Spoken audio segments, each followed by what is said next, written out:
Welcome to Crimes in the Dark, the channel where the most chilling crimes come to life in the dark. Before sleep catches up with you, like, subscribe, and tell me where you're listening to this story from. Now, turn off the lights, get comfortable, and let yourself go. Because what you are about to hear is real. Case 1. Ashford Creek was a quiet neighborhood, the kind where everyone knew each other and doors were rarely locked. But that morning, something broke the routine.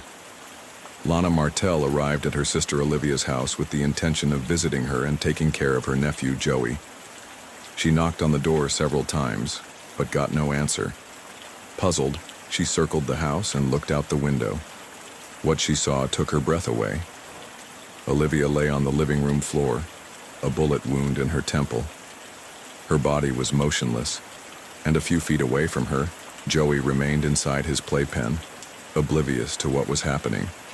Lana reacted immediately and called 911. Minutes later, the scene was surrounded by police cars, and the police had cordoned off the scene.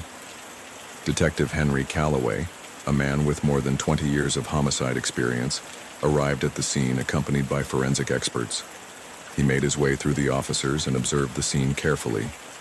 On a table near the body, they found a note written in red ink. "Joey is better off without me. Olivia Martell." Everything pointed to suicide. Olivia, a single mother with financial problems, seemed to have made a desperate decision. However, Calloway did not jump to conclusions. He had seen too many cases where appearances were deceiving. Olivia's body showed no signs of a struggle. The bullet had entered through her right temple, and the gun was at her side, a few inches from her hand. The room was in order, with no signs of a struggle or a fight.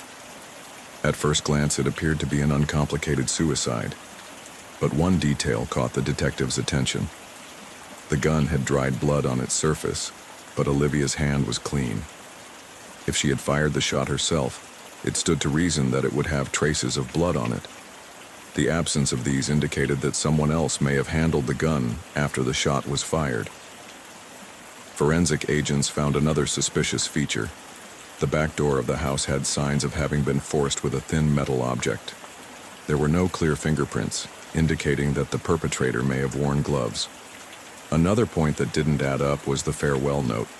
It had been written in red ink, but there was no red pen in the house.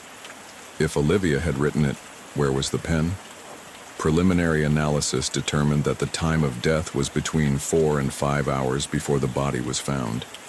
Olivia's son Joey had been alone in the house with his mother's body all that time. Calloway watched the scene in silence. Something didn't fit, and he was determined to find out what had really happened that night. Detective Henry Calloway was watching Lana Martell closely. The woman was visibly shaken, her eyes bloodshot and her breathing labored. She was still trying to assimilate what she had seen when she entered her sister's house. Calloway spoke to her in a calm voice, trying to elicit information without pushing her too hard. Lana confirmed the victim's identity. Olivia Martell, 30 years old, surrogate mother. She had signed up with the Sunflower Project, an organization dedicated to finding mothers for abandoned embryos. For the past 2 years, she had raised Joey as her own child, but according to her will, she was obligated to return him to his biological parents at some point. The detective took note of this fact. If Olivia had been on the verge of losing custody of the child, this could have caused her great stress. However, it still didn't explain the strange details at the crime scene. Lana then mentioned a man, Evan Peterson, Olivia's ex-boyfriend. According to her, their relationship had ended months ago, but not on good terms. Evan didn't want Olivia to go through with the adoption process, and apparently, they had argued on more than one occasion because of it. Detective Calloway saw this as a possible lead: an upset ex-boyfriend, a child who was at the center of a dispute, and a death that seemed to cover up something else. It was time to broaden the investigation and talk to more people close to the victim. Detective Henry Calloway sat across from Evan Peterson in the interrogation room. The man, with a strong build and hands hardened by his work in the slab factory, wore a tense expression. His fingers drummed nervously on the table, though he tried to appear calm. Calloway began with the basic questions: name, occupation, relationship with the victim. Evan answered without hesitation, confirming that he had been Olivia Martell's partner, but that their relationship ended more than a year ago. However, the detective wanted more details. When Olivia became pregnant, Evan did not react well. He didn't want to be a father at the time, and the relationship quickly deteriorated. They argued several times until she finally told him she couldn't go on with someone who didn't want the baby. Evan walked away, convinced that Olivia would have the child without him. But months later, when he finally accepted the idea of parenthood and decided to return, Olivia revealed something that shocked him. The child was not his. She told him that she had miscarried and that Joey was a baby conceived by in vitro fertilization within the Sunflower Project. Evan didn't believe her. He thought Olivia was lying to him, that she just wanted to keep him away from her son. From then on, their relationship became more strained. He insisted that he had a right to see the child, but she refused. It became an obsession for him. He constantly sought her out, sent her messages, tried to see her, but Olivia always told him the same thing: leave us alone. Calloway noticed that although Evan seemed to be holding back, the anger was still there, a feeling of frustration that had grown over time. The detective then asked him about the night of the murder. Evan claimed that he was at home, alone. He had no witnesses who could confirm his alibi. This placed him in a vulnerable position. However, a DNA test ruled out that he was Joey's biological father. As much as Evan would have liked to convince himself otherwise, science wasn't lying. The child had no link to him. When Calloway showed him the results, Evan was silent for several seconds. He lowered his head and let out a sigh. Despite his insistence on seeing Joey, Evan had no clear motive for murdering Olivia. If he really wanted to be a part of the boy's life, killing her wouldn't help him achieve that. Furthermore, he lied about the last time he saw her. He initially said he hadn't spoken to her for weeks, but the call log indicated that he had tried to contact her on the same day of her death. The detective didn't rule it out completely, but he knew he had to keep investigating. Evan had reason to be upset with Olivia, but had he gone so far as to kill her? The evidence was still inconclusive. Calloway noted another important detail. Evan mentioned that Olivia had issues with Joey's birth mother. If this was true, perhaps there were more people with reason to want her to disappear. Detective Henry Calloway arrived at Kenley Harper's house on the outskirts of Ashford Creek, a modest building with a neglected garden and closed curtains. Knocking on the door, Kenley took a few seconds to open it. Her expression was a mixture of weariness and wariness.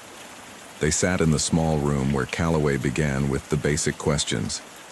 Kenley Harper, 34 years old, widowed, no children. Her husband, Dan Harper, had died in a car accident 2 years ago. The detective mentioned Project Sunflower and the fact that Olivia Martell's son Joey was actually her biological son. Kenley averted her eyes and shook her head. He said he had had no contact with Olivia and never had any interest in the child. But Calloway was not easily fooled. He continued to press calmly, mentioning the possibility that she was aware of the will naming her Joey's legal guardian. Kenley hesitated, looked down and sighed before admitting the truth. Yes, he knew about the will. She explained that when her husband died, she lost all hope of starting a family. She did not feel capable of raising a child alone, so she gave up her embryo, allowing another woman to carry it. She hadn't thought about it for a long time, until one day she received a letter from the clinic with a picture of Joey. When he saw the image of the boy, it was like seeing Dan again. Joey had his eyes, his expression. Something in her awoke, a sense of emptiness, of regret. And then she knew she couldn't ignore it. He began to investigate who had raised him. He found Olivia and tried to reach out. At first with texts and calls, but Olivia didn't respond. When he finally managed to talk to her, Olivia was adamant. She didn't want him anywhere near Joey. Calloway took note of every word. He asked if Olivia had shown him the will before her death. Kenley nodded. She said she was so insistent on meeting Joey that Olivia finally showed her the document. Upon reading it, Kenley understood that she was legally entitled to the child. But Olivia made it clear that she didn't plan to hand him over without a fight. She told him that Joey was her son, that she had raised him, and that she would not allow him to be taken from her. When Calloway asked her what she felt at that moment, Kenley could not hide the truth. She felt furious. "I saw Joey and I knew it was my destiny to get him back." Those were her exact words. To her, Olivia was an obstacle, someone who stood between her and the only connection she had left with her husband. But had he been able to kill to get it? The detective asked where she had been the night of the crime. Kenley said at home with her mother. But when Calloway asked if anyone could confirm that, she hesitated. Her mother, Barbara Harper, had told police that her daughter had been home all night. However, Kenley admitted that her mother went out for several hours, which meant she could not prove that she had remained at home at the exact time of the murder. A gap in the alibi. Kenley Harper had a strong motive. She felt Joey belonged to her and regarded Olivia as an impediment. She had no solid alibi and had lied at first about her knowledge of the will. Calloway took note. While there was no direct evidence, all indications were that Kenley had every reason to want Olivia to disappear. Detective Henry Calloway rubbed his face with his hands and exhaled in frustration. The case seemed to be at an impasse. There were too many loose pieces and none of them fit together completely. He rose from his chair and walked over to the whiteboard in his office, where he had posted the photos of those involved, with notes on their motivations and alibis. He took a marker and went over each one, looking for inconsistencies, hidden connections, something he had overlooked. Olivia Martell, the victim, was 30 years old and a surrogate mother who had participated in the Sunflower Project. She had raised Joey as her son but was legally required to return him to his biological parents. Olivia refused the urgings of Evan Peterson, her ex-boyfriend, and Kenley Harper, Joey's biological mother, to be in the boy's life. At the crime scene, the absence of blood on her hand, a note written in red ink without the proper pen, and signs of a break-in at the back door raised suspicions. Evan Peterson, Olivia's ex-boyfriend, had a motive. He had initially refused paternity, but when he decided to return to take care of the child, Olivia revealed to him that Joey was not his. He believed she was lying to him and began insisting on seeing the child. Although he had claimed that he had not seen Olivia recently, his phone records indicated otherwise. His alibi was weak, as he had no witnesses to confirm that he was home the night of the murder. In addition, he ruled himself out as Joey's biological father through DNA. Although the idea of killing Olivia didn't seem to help him become a part of Joey's life, the detective wondered if his anger had taken it too far. Kenley Harper, Joey's biological mother and widow, also had a possible motive.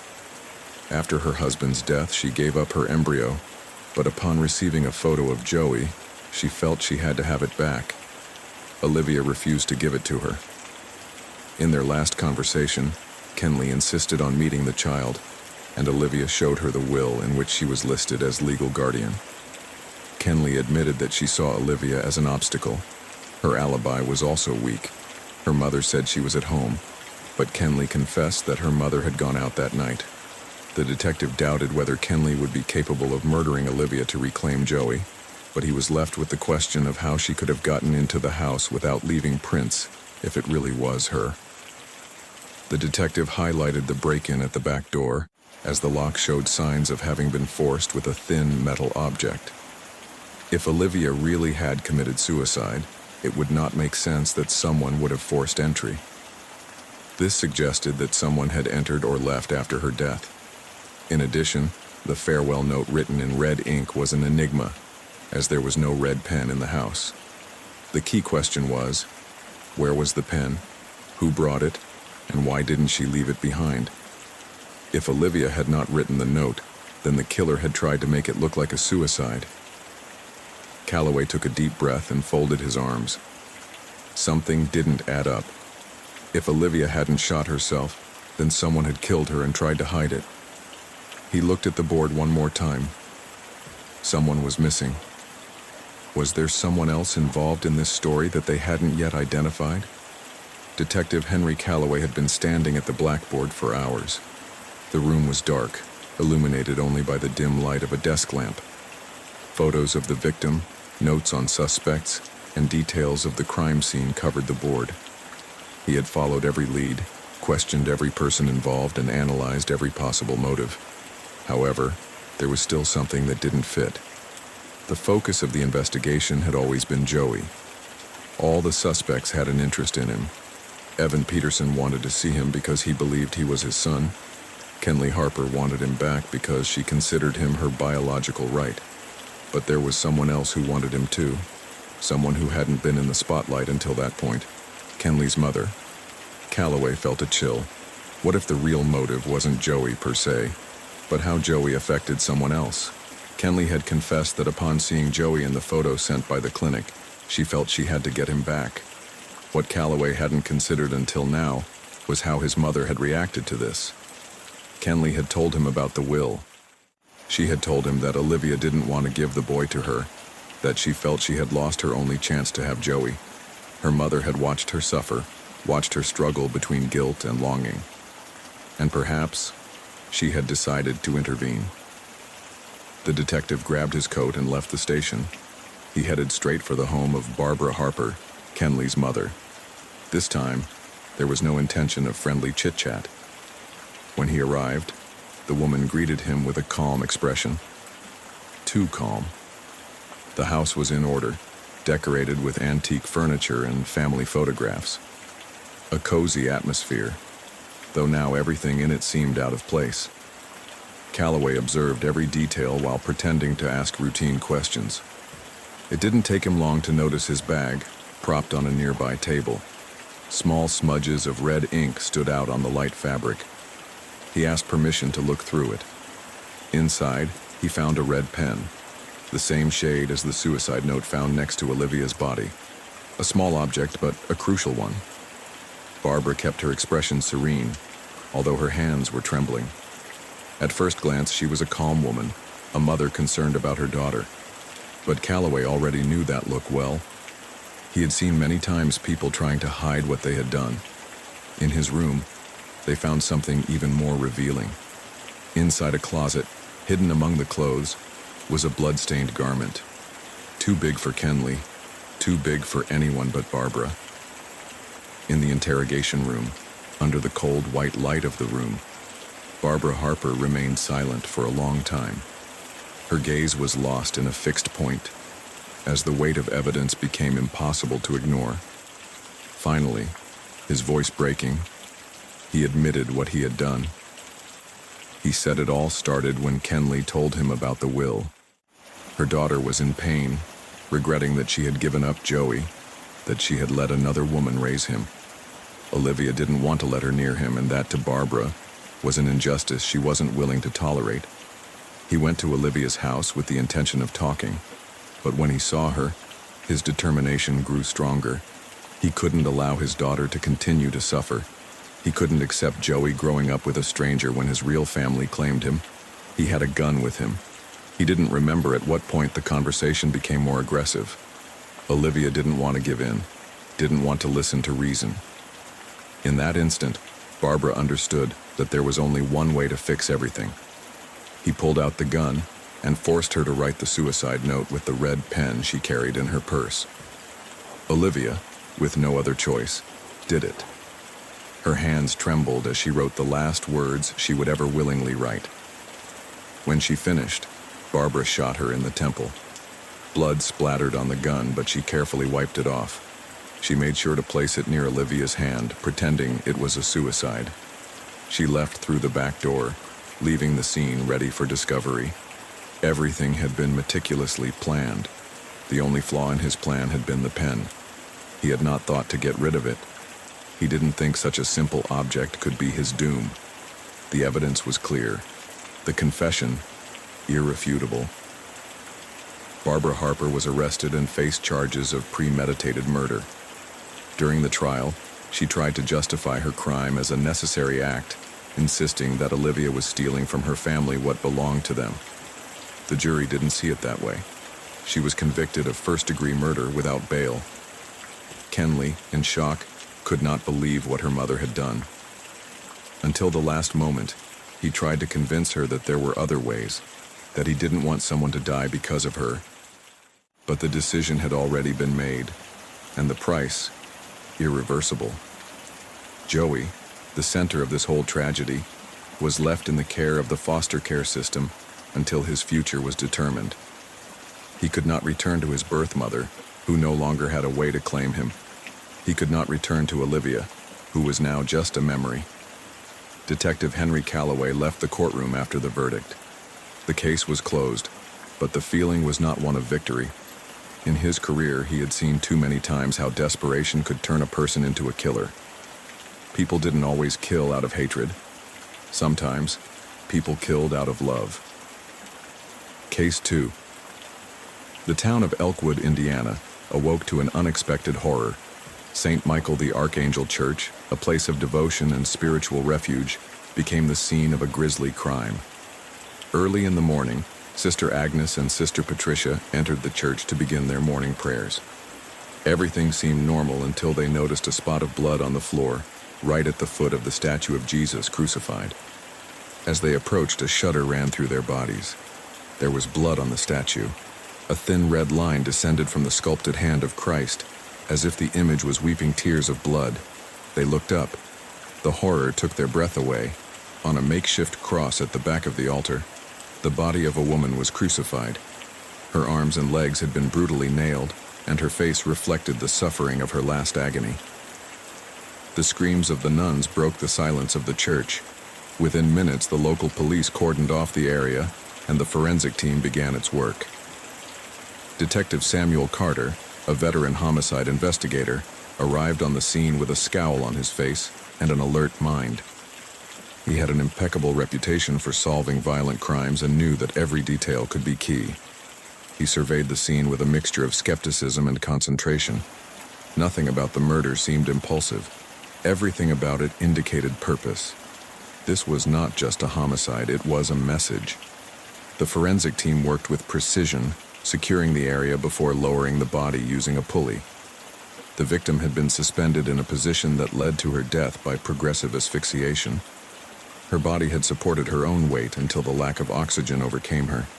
Although the nails in her extremities seemed to indicate torture, the cause of death was asphyxiation and not blood loss. But there was something else. The blood on the floor suggested that the victim was already wounded before being crucified. This meant that she had been attacked elsewhere and then transported to the church, where the macabre montage took place. Near the rear entrance of the temple, investigators found a pair of shoes and car keys. The vehicle had not yet been located, but the scene indicated that the victim had either arrived there on her own or had been forced to do so. Inside the church utility room, police found a number of tools that matched the method of the crime: ropes, nails, and hammers. Samuel Carter observed each of these elements carefully. Nothing in this murder seemed improvised. Whoever had committed it had planned every step with precision. There was another finding that left him intrigued: a hair on the scaffolding of the church. The curious thing was that after an initial analysis, it turned out to be of bovine origin. Early indications were disturbing, but there was still no clear suspect. It was then that Father Peter Reynolds, a priest at the church, arrived on the scene. His reaction was one of surprise and horror, claiming that he did not recognize the victim. But one key piece put him at the center of suspicion. There was blood on his jacket. Carter narrowed his eyes. Too many coincidences. The case was just getting started. Detective Samuel Carter knew that the key to solving any crime was knowing the victim. The question was not just who killed her, but why someone wanted her dead. An autopsy confirmed that the woman found in the church was Emily Turner, 28. She was not a regular parishioner at the site, nor did she have ties to the religious community in Elkwood, Indiana. The system revealed some details about her life. She was a singer in a nightclub, a job that put her in contact with many people, from clients to employees and owners of the place. She had no criminal record, nor any recent complaints against her. However, she also had no known close relatives. There were no parents or siblings listed, and her home address was a rented apartment on the outskirts of the city. This meant something crucial. No one had reported him missing. Samuel Carter took this tip seriously. A woman had been brutally murdered and put on display in a church, but no one had looked for her. Why?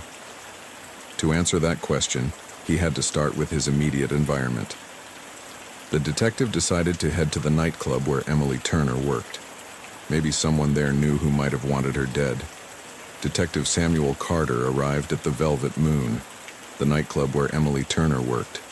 A discreet place, with dim lights and an atmosphere charged with music and cigarette smoke.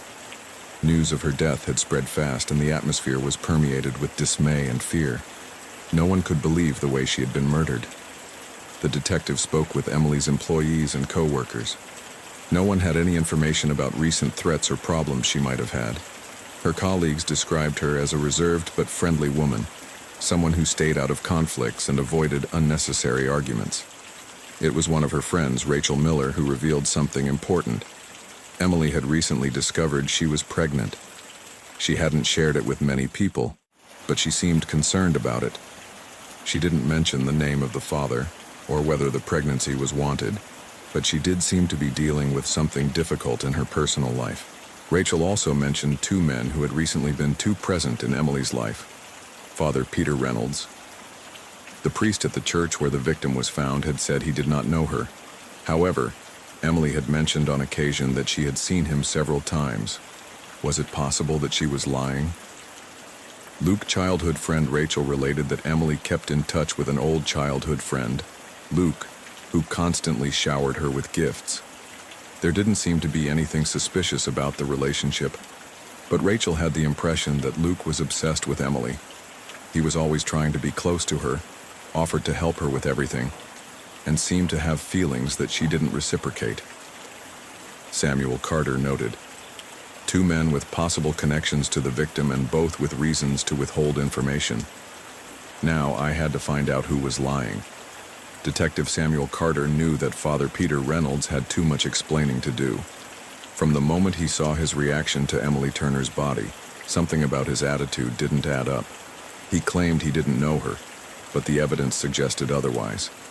The blood on his jacket, the mark of a rosary on the victim's neck, and his evasive attitude placed him at the center of the investigation. Called to testify at the police station, the priest arrived with a pale face and clasped hands, as if in silent prayer.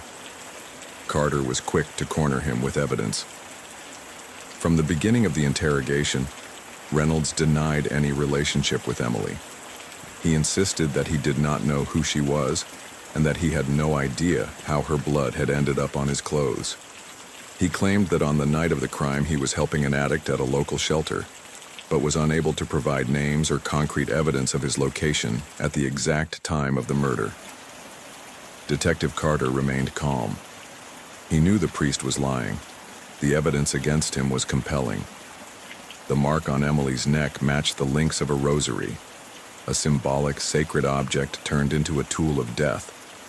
When forensics compared the pattern with the rosary the priest was carrying, it was identical. Carter watched Reynolds' face as he pulled out the photograph of the mark on Emily's neck. He waited for a reaction, some hint of guilt. He didn't find it. But when he mentioned Emily's pregnancy, something changed in his expression. A shudder, a heavier breath, an instant of vulnerability that Carter didn't let pass. Finally, the priest broke down. Between broken sobs, he admitted that he and Emily had a relationship. What began as a spiritual support grew into something deeper, more intimate. They met in secret, but he never intended to use her or abandon her. When Emily told him that she was pregnant, he felt no fear or shame. She felt hope. For years, she had struggled with her own doubts about faith, about celibacy, about the sacrifice her vocation demanded of her. The news of the pregnancy gave her a reason to make a decision she had been avoiding. He planned to leave the church and run away with Emily. But Emily had her doubts. She knew it would be hard to escape Reynolds' past, he knew there would be people who wouldn't accept it. She hadn't given him a definitive answer, and that made him uneasy. Had she been killed because someone wanted to keep them from being together? Detective Carter listened to him without losing his composure. Although the priest's confession revealed a secret relationship, it still didn't mean he was the killer. There were still too many unanswered questions. If Reynolds didn't do it, then who did? As Carter mentally reviewed every detail of the story, something bothered him. The priest seemed sincerely affected, but there was also something that didn't quite add up.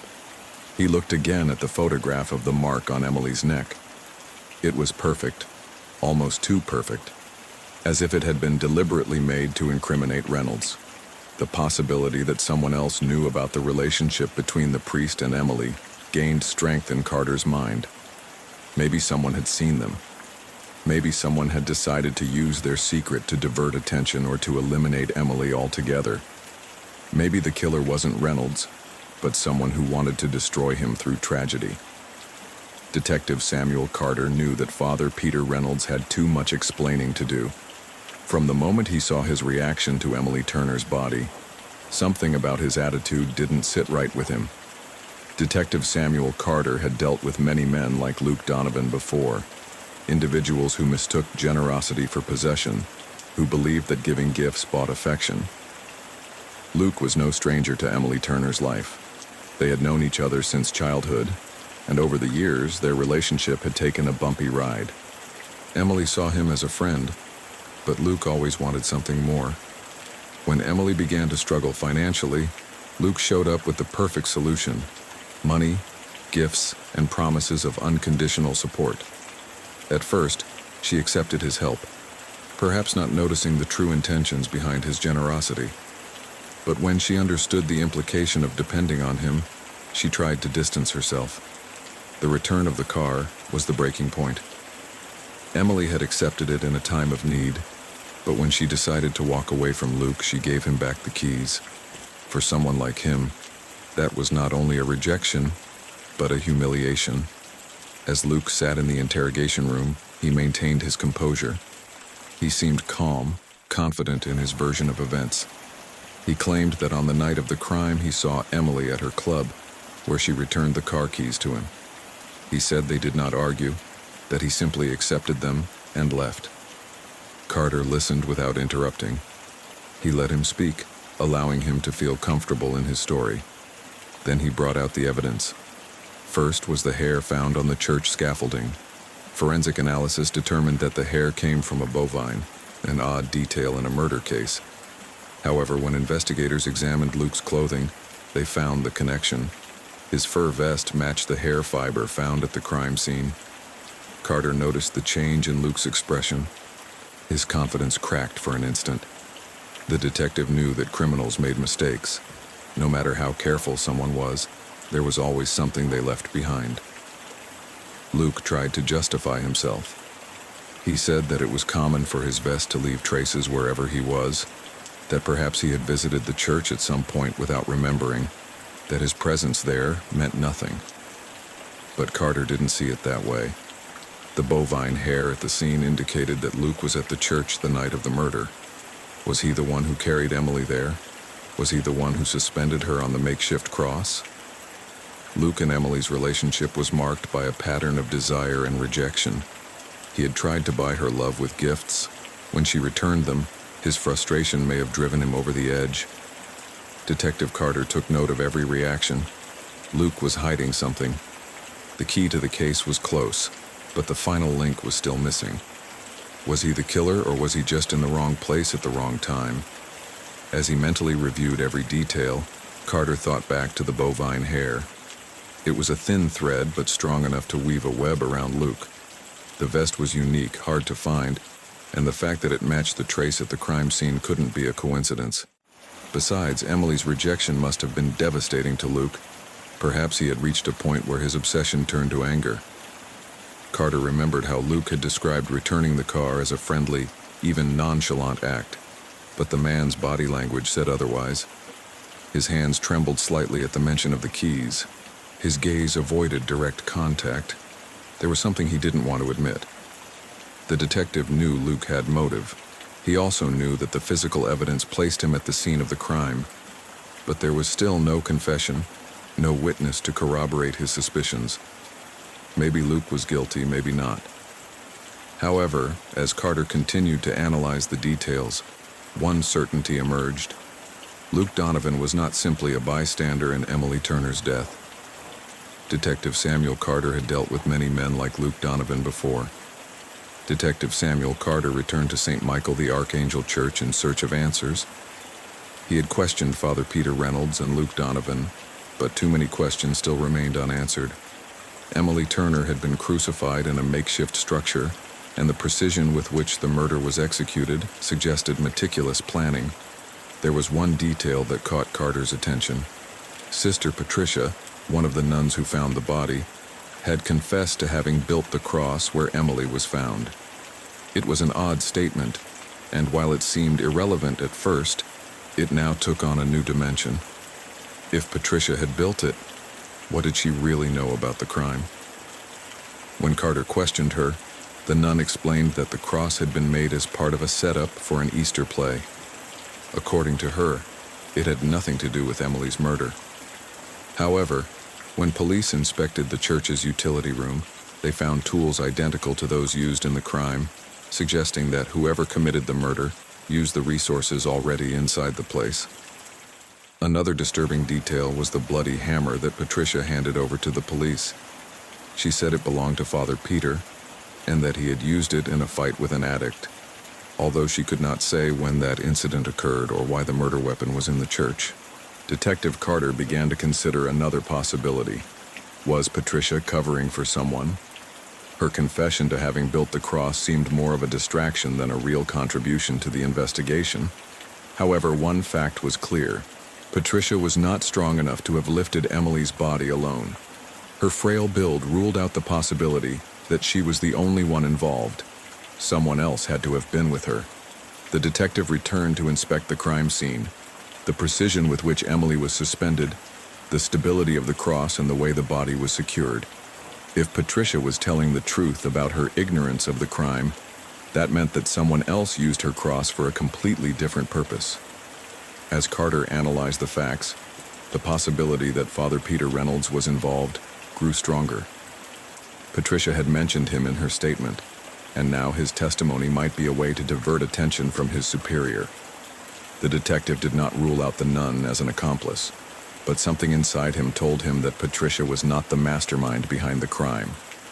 Perhaps she knew more than she was saying, but someone else was manipulating the situation. The case was taking a darker turn. Carter knew he was close to the truth, but he still needed the last piece of the puzzle. Detective Samuel Carter had followed every lead, analyzed every piece of evidence, and confronted every lie. The truth finally came out. Emily Turner was not the victim of a religious crime or divine punishment. She was murdered by a man unable to accept rejection. Luke Donovan was the one who killed her. A man obsessed with her, blinded by a love that was never returned. Upon learning that Emily planned to run away with Father Peter Reynolds, rage consumed him. To Luke, Emily was his. His generosity was not altruism, but a transaction in which he expected something in return, her love and devotion. When Emily gave him back the keys to the car he had given her, it was the breaking point. It was the ultimate sign that she would never love him. The evidence was undeniable. Luke Donovan had left traces at the crime scene, although he believed he had covered his tracks. DNA on Emily's car showed that she was attacked before she arrived at the church. His fingerprints were inside the vehicle, and blood on the driver's seat confirmed that he had struggled with her. Bovine hair found on the church scaffolding matched her leather vest, irrefutable proof that she was there the night of the murder.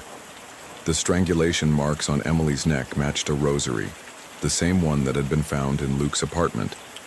Forensic analysis determined that it was Father Peter Reynolds' rosary, indicating that Luke had stolen it with the intention of diverting attention from the investigation. He had tried to make the crime look like a ritualistic act, knowing that the priest would be the prime suspect. The reconstruction of the events confirmed the brutality of the murder. Emily met Luke at the club and gave him back his car keys. He tried to talk to her, but realizing there was no turning back, he hit her. In a desperate attempt to escape, Emily ran to the church for help, but Luke followed her, determined not to let her go. Inside the church, he attacked her again, this time more violently. He strangled her with the rosary, making sure she could not resist. The mounting of the cross did not have a religious purpose, but was an attempt to conceal the true motive for the crime. He used the church materials to suspend Emily's body and create a shocking scene to divert attention from his true motivation. It was not an impulsive murder. It was a premeditated act, designed to place the blame on someone else. The autopsy revealed an even more devastating fact. Emily was 10 weeks pregnant at the time of her death. Father Peter Reynolds, who had also been investigated, had plans to leave the church and raise the baby with her, even though the child was not his. But Emily never had the opportunity to decide her future. Luke, unable to accept that she would never see him as more than a friend, killed her before she could live the life she had chosen for herself. The trial against Luke Donovan was swift and forceful. The evidence against him was irrefutable. His obsession with Emily, his desperation at being rejected, and his attempt to frame the priest sealed his fate. He was convicted of first-degree murder and sentenced to life in prison without the possibility of parole. The Emily Turner case left an indelible mark on Elkwood, Indiana. St. Michael the Archangel Church was never seen with the same eyes again, and Father Peter Reynolds, though acquitted, resigned his position and left town. Detective Samuel Carter, after solving the case, knew that no matter how many crimes he solved, Emily's face and the brutality of her murder would remain in his memory forever. Case 3. The city of Portland, Oregon woke up to a disturbing coincidence. 2 identical women were found dead on the same night in different parts of the city. At first glance, the cases appeared unrelated, but soon tests revealed an unexpected link. They were twin sisters separated at birth. Clara O'Connor, 32, was shot to death outside a dry cleaners in the center of the city. Her body was found on the pavement, with 2 gunshot wounds to the chest. There were no direct witnesses to the crime, but a security camera captured the scene in a blur. A dark vehicle stopped near the dry cleaners, and seconds later, Clara fell to the ground. In her purse, police found a handwritten note with a name, Dora, and a message of rejection. Meanwhile, in a small apartment a few miles away, Lily Roberts was found hanging in her bedroom. Her death appeared to be a suicide. On her desk was a note that read simply, "I apologize to everyone." There were no obvious signs of struggle or violence at the scene, but something didn't add up. Lily's laptop was missing, along with some documents from her desk. The similarity between the victims was disconcerting. Not only did they share the same face, but they had similar habits.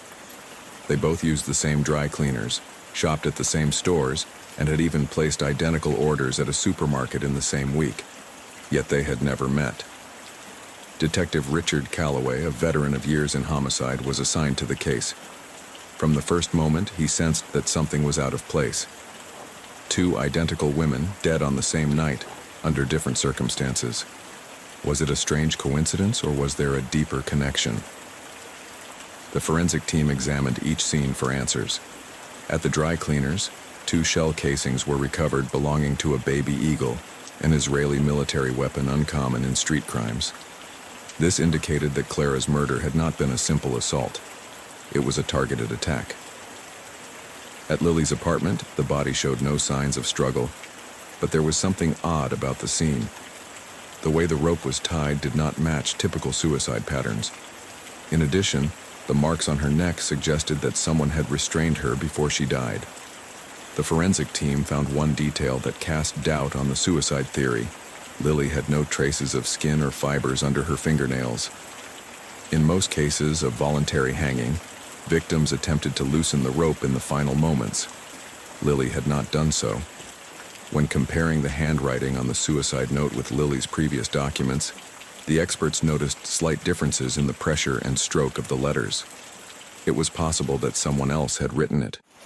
On the other hand, traces of gunpowder were found on Clara's clothing, indicating that the shooter fired at close range.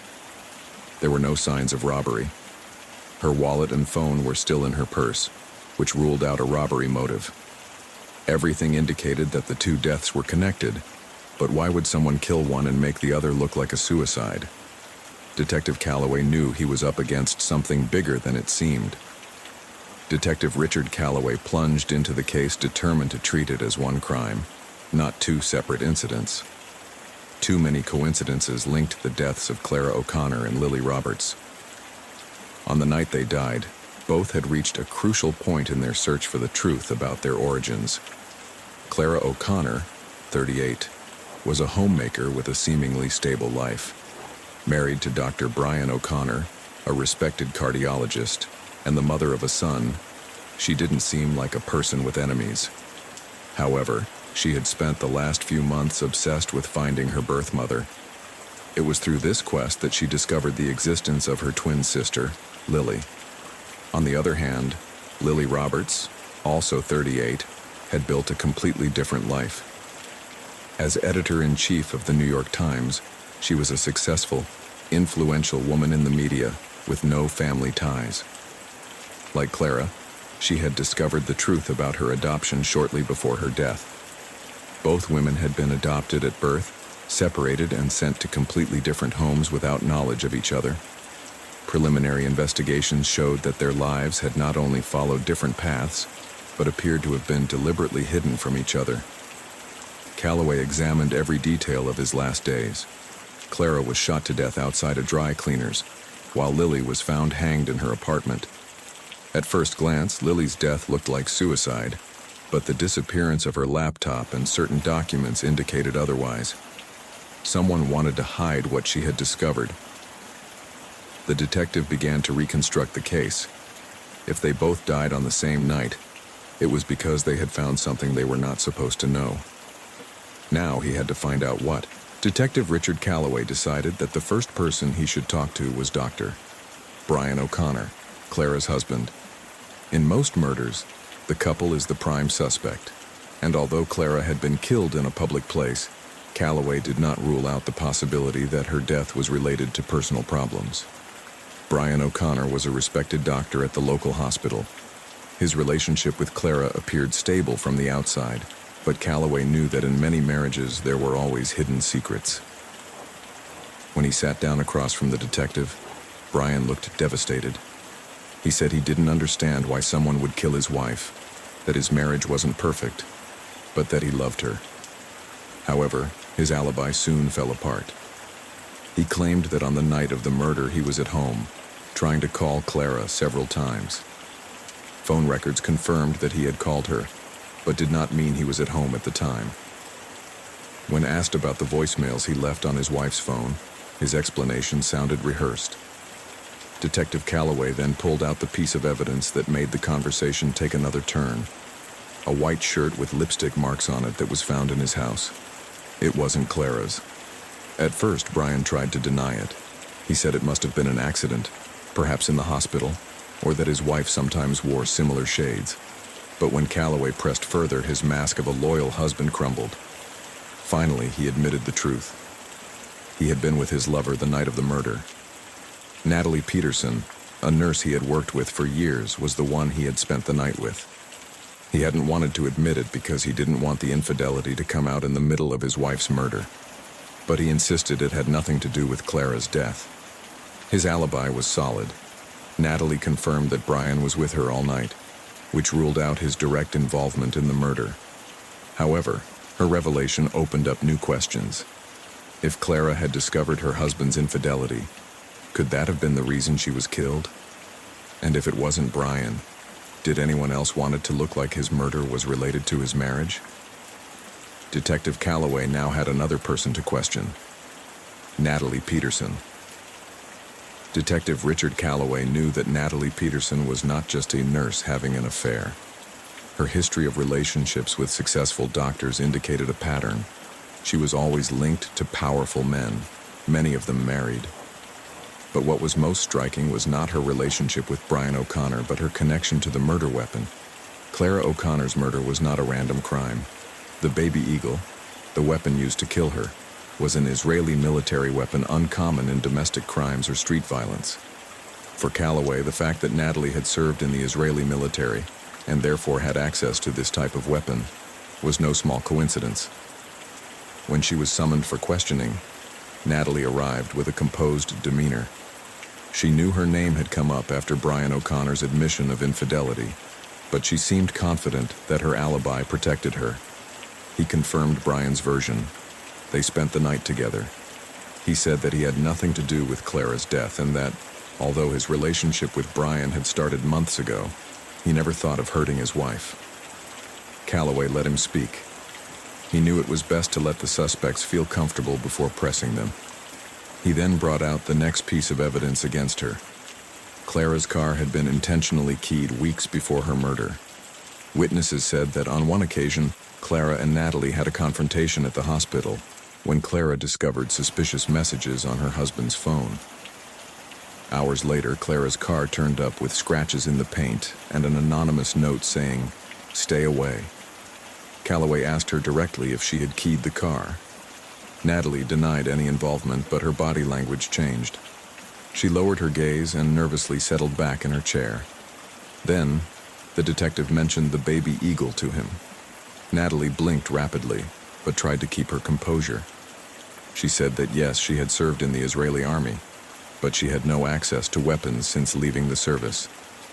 She insisted that she knew nothing about the murder and that she was being singled out only because she had been with Brian. Calloway watched her in silence. He knew she was hiding something, but he didn't have enough evidence to accuse her directly.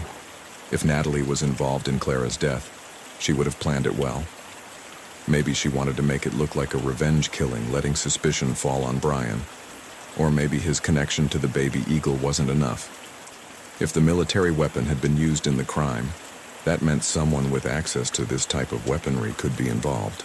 Natalie was a key player, but not necessarily the killer. Now Calloway had to find out who else in Clara and Lily's life had a connection to military weapons and a motive for wanting them dead. Detective Richard Calloway sat across from Sophia Roberts, the biological mother of Clara O'Connor and Lily Roberts. A visibly worn woman, with bloodshot eyes and gasping for breath, she seemed to carry the weight of a lifetime of regrets. Sophia had never been in her daughter's lives. She was reunited with Lily months before her death, when Lily sought her out after discovering the truth about her adoption. She moved into her apartment, and they lived together for the last few months. When Calloway asked her about their relationship, Sophia denied being a mother in the traditional sense. She couldn't make up for lost time, but she tried to support her where she could. Lily was strong, independent, but she also had many questions. She wanted to know her sister, wanted to understand her story. The detective changed the focus and asked about the night of the crime. Sophia said she left the apartment for a couple of hours. She didn't think it was strange that Lily wasn't there when she returned. She thought she had gone out or was working on some article. She didn't go into her room until much later. That's when he found her. Lily was dead. On the floor, motionless, with signs of asphyxiation. Sophia froze. She did not understand what she was seeing. Her daughter had not spoken of wanting to hurt herself. She had no apparent reason to kill herself. Her first thought was that someone had done something to her. But then he saw the note. It just said, "I apologize to everyone." The memories of that night were a blur in his mind. He was in shock, not knowing what to do. She couldn't understand. Lily had too many things to do, too many questions she wanted to answer. Detective Calloway listened to her carefully. She didn't seem to be lying, but her testimony raised an important question. Was it really a suicide? Things were missing from Lily's apartment. Her laptop was missing along with documents she had on her desk. Sophia hadn't noticed until later when the police asked her questions. If Lily had taken her own life, why would those things be missing? Calloway didn't see Sophia as a suspect. She was just a mother broken by grief. But her testimony confirmed something crucial. Someone else had been in Lily's apartment before or after her death, and that someone probably had the answers the detective needed. Detective Richard Calloway knew he had to talk to Dr. William Brooks, Lily Roberts' psychiatrist. Not only had he been her trusted doctor, but he had a secret relationship with her. something he had not revealed until the police discovered it. When Brooks arrived at the station, he was dressed with his usual elegance, but there was a tension evident in his expression. He settled into the chair with the measured calm of someone accustomed to analyzing the minds of others. But Calloway knew that behind that facade there could be something more. The detective began with the basic questions. Brooks confirmed that he had been treating Lily for over a year. She came to him when she began to feel anxious and stressed after discovering the truth about her adoption. What began as professional sessions turned into something more personal. Calloway pressed him. Why hide the relationship? The psychiatrist averted his gaze before answering. His relationship with Lily went against all professional ethics. He knew that getting involved with a patient was wrong, but Lily was different.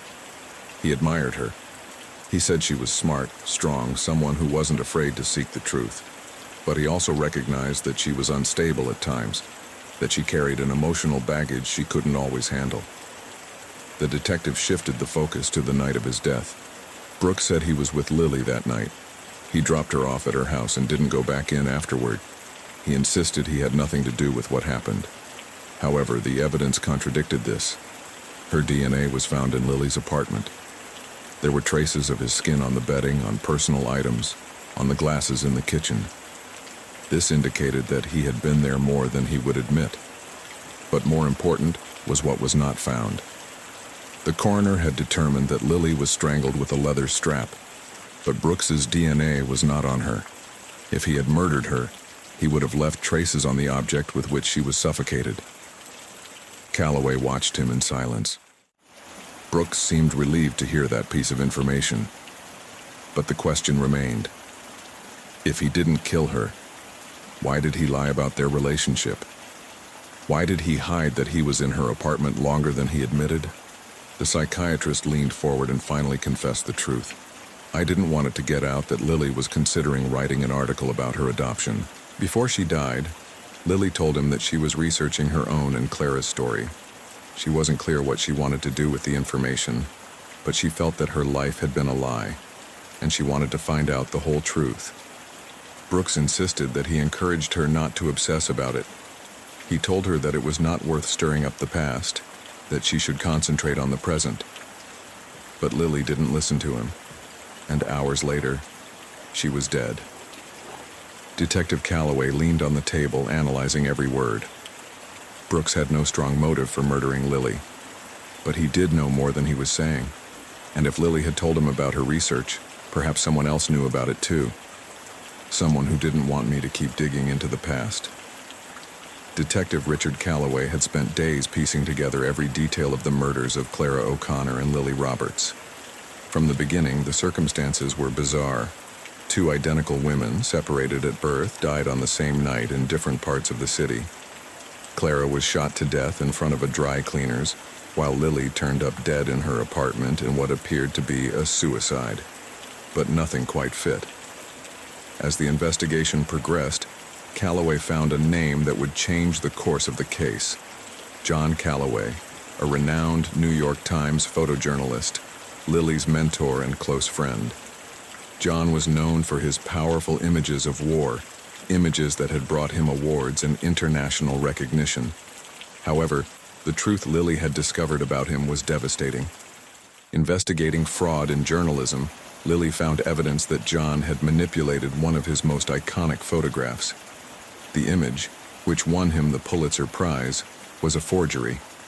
Lily, with her unwavering ethics, couldn't let something like that go.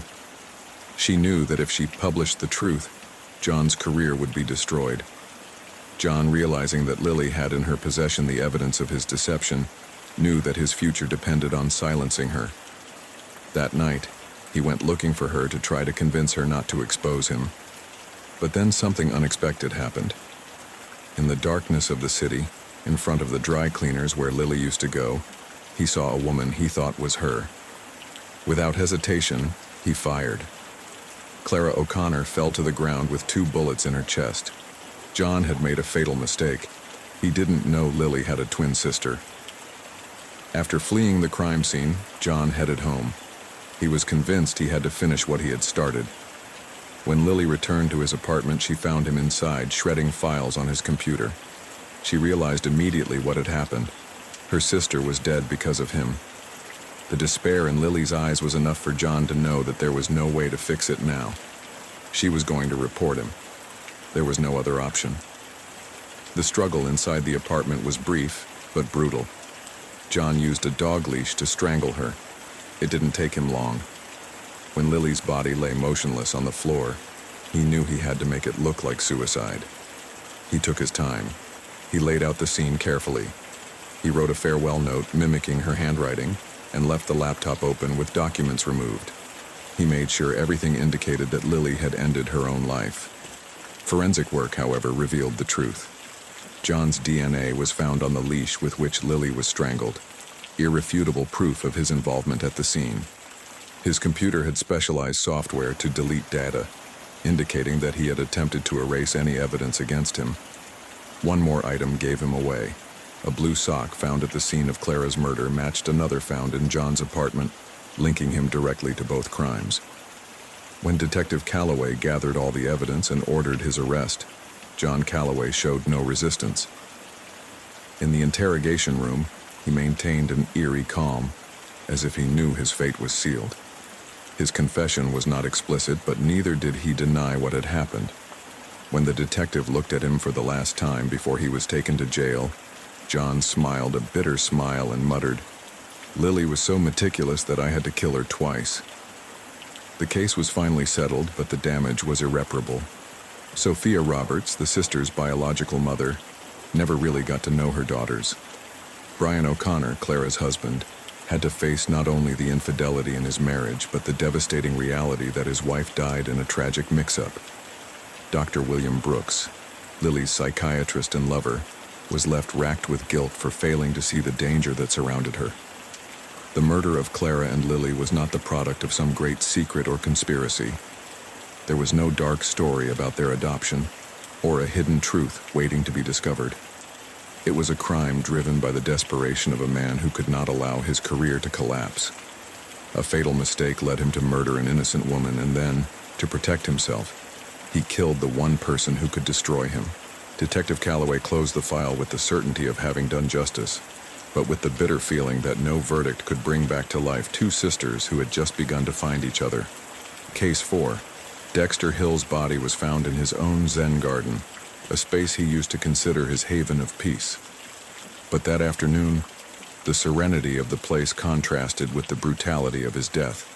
The blow to the head was certain, blunt, executed with a baseball bat that was not at the scene. There were no signs of a struggle, no forced doors, no stolen objects.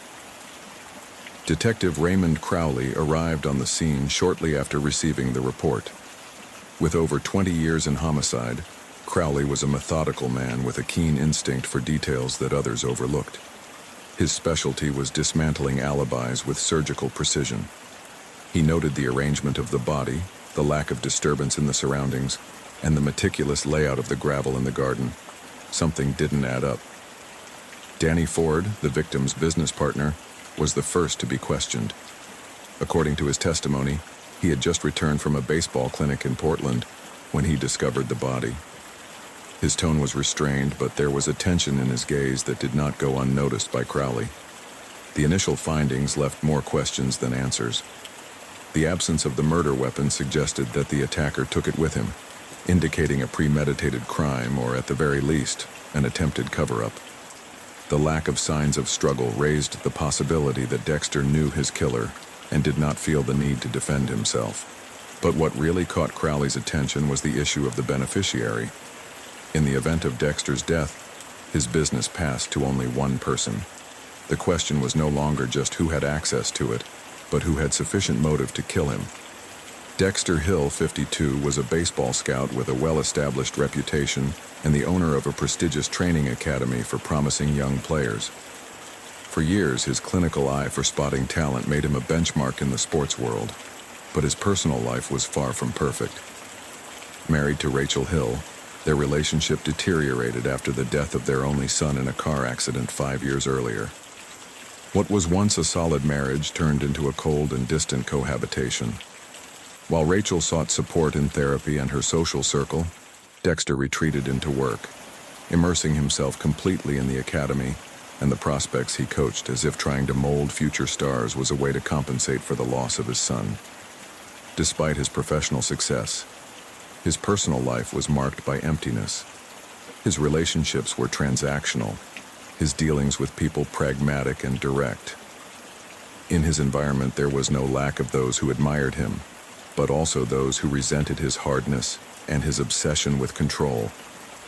His business, besides being his greatest pride, represented the only constant in his life. And now, after his death, that same business would pass into the hands of a single person. The question was clear. Was his murder linked to his legacy or to personal conflicts that Dexter never resolved? Detective Raymond Crowley knew that in any homicide case, the first person to find the body was almost always the first suspect. Danny Ford was no exception. The man had everything Crowley called a textbook motive: money and opportunity. As Dexter Hill's business partner in the baseball academy, Ford was the sole beneficiary of the business should his partner die. Danny Ford was a lean, athletically built 48-year-old man with a nervous energy that kept him constantly on the move. He had built his career alongside Dexter, working side by side for years to build the academy, but unlike his partner, his role was more administrative than sporting. Dexter was the visible face, the mind behind the promising players, while Danny handled the numbers and day-to-day operations. On the night of the murder, Ford claimed to have been at a baseball clinic in Portland, something that could be verified, but the coincidence was too convenient. He had returned just in time to find the body, which put him in an awkward position. When Crowley met him in the interrogation room, Ford looked tense, though he tried to project calm. His story was clear. He had gone out of town in the morning to attend the clinic and had returned late at night, finding Dexter dead in the Zen garden. She had called 911 immediately and waited for the police. In his version, there was no reason for them to consider him a suspect, but the facts painted a different picture. The motive was too solid to ignore. The baseball academy had been extremely profitable, and without Dexter, all ownership and income would pass to Ford without negotiation. That made him the person with the most to gain from his partner's death. Furthermore, his reaction to finding the body didn't quite add up. According to paramedics, Ford was upset but not in shock. His 911 call was quick and accurate, but without the desperation one would expect when finding a longtime friend and associate brutally murdered. That didn't make him guilty on his own, but Crowley had seen too many guilty men act with suspicious efficiency. Another key point was the murder weapon. The baseball bat with which Dexter was hit was missing from the scene, indicating that the killer either took it with him or hid it. Danny had unlimited access to the academy and all of its sports equipment. In other words, if he needed a bat, he could take it without arousing suspicion. Ford insisted on his alibi. He claimed to have been at the baseball clinic all afternoon and evening, with dozens of witnesses who could corroborate it. It was a strong argument, but Crowley knew that alibis could be constructed. He needed physical evidence, something more concrete than mere testimony. The detective decided to focus on another detail. If Danny had been out all day, how did he know Dexter would be in his Zen garden when he returned? It was late at night, and the garden was not a common place to be at that hour. If he really had found the body by chance, then his finding it must have been pure coincidence. But if Ford knew exactly where to look, then the story changed completely. Crowley also wondered about the relationship between the two partners in recent months. Did they still trust each other? Were there financial conflicts between them? According to the records, the academy had had a difficult year, with some investments not yielding the expected results. Maybe Dexter wanted to make changes. Maybe he had mentioned selling his share of the business or reducing Ford's stake. If Ford was in danger of losing its investment, its only solution would have been to take full control. And the only way to do that was to eliminate its partner. When Crowley finished the first round of questioning, he did not yet have definitive evidence against Ford, but he had enough to investigate him further. He was the sole beneficiary of the business.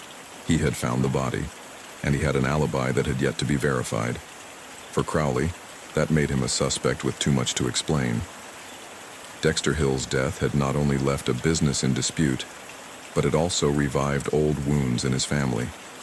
For Rachel Hill, his wife, the loss of her husband seemed to have been the final piece of a tragedy that had been slowly consuming her for years.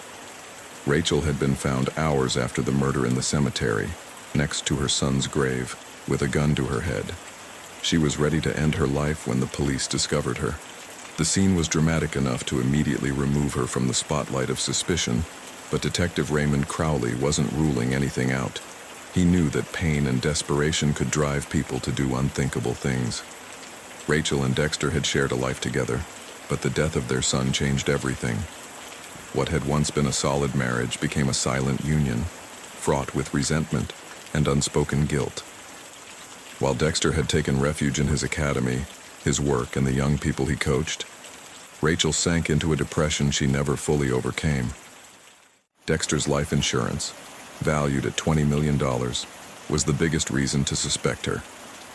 While Rachel had never shown any interest in her husband's fortune, the money could have been a temptation. The investigation revealed that she was the sole beneficiary, which put her in a complicated position.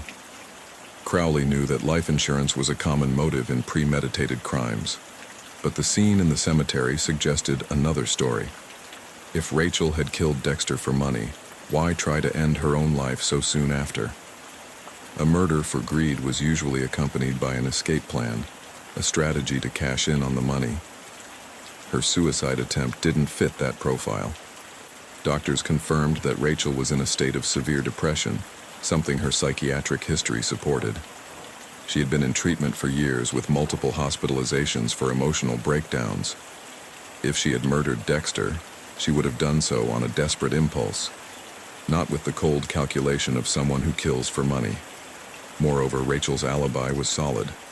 Cemetery records indicated that she had been there since before the time of the murder, something the security guards corroborated. When she was found, she was incoherent, in shock, with the gun in her hand.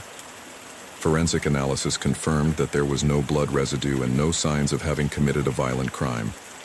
Despite the evidence against her, the insurance, and her psychiatric history, Rachel didn't seem to be the person Crowley was looking for. Too unstable to plan a murder and too emotionally shattered to cover it up. To the detective, Rachel Hill had a potential motive, but not the will or ability to execute such a crime. Detective Raymond Crowley knew that, in any homicide investigation, every person close to the victim had to be examined, no matter how unlikely their involvement in the crime seemed. That's why young academy prospects Ben Thompson and Mike Harris were also questioned. Both were star players within Dexter Hill's academy, with promising futures in professional baseball. Ben Thompson, 19, was a talented hitter with fierce discipline, while Mike Harris, 18, was a prodigy pitcher who was already on the radar of several major recruiters. To them, Dexter was not only their coach, but their mentor and guide, the man who had given them the opportunity to pursue their dreams. When Crowley sat down across from them, he saw two nervous but not frightened boys. They both claimed the same thing. The night of the murder, they had been in their dormitories located inside the academy facilities, resting after a long day of training. They had not seen or heard anything suspicious.